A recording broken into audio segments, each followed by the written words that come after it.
so much for coming. It was so great having you on, and the audience was so thrilled with seeing all the variety of work that you have.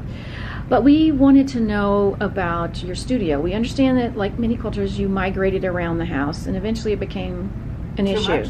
And you needed to get a dedicated space. Right. So we want to know about your studio and the wants, the needs, the desires that you had. Sure. And any kind of tips that you might want to share. Yeah, so the first thing was it couldn't be too expensive. That was number one. Luckily, I live in an area where there's a lot of old mill buildings that are being converted into artist space.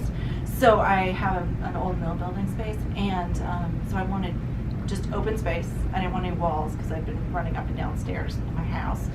I wanted big ceilings and big windows. Those were the things that were most important to me. And also, I wanted it close to home. So my studio is just a mile from my house, which is fantastic because I can walk over there, and I'm more likely to go over for a couple hours and then come home, between kid carpool stuff than I would if I had to drive half an hour to get to the studio. So those were what I thought about.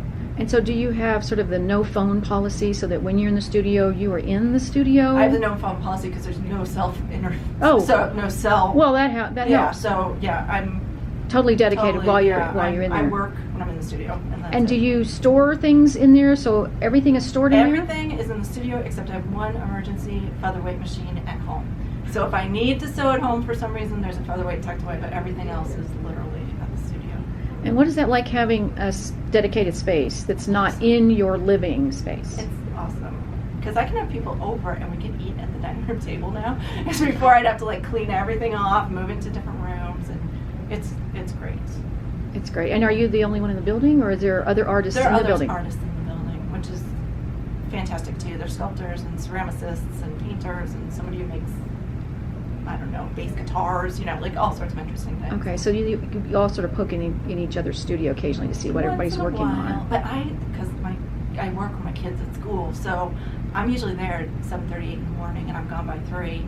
And there, other people are coming in around 4 or 5 and working in the evening. So I really don't see people very often. I just go do my work and get out of there. Oh, great. Well, that is fabulous. Thank you again so much for sharing all your creative ideas. We really appreciate it. Thanks.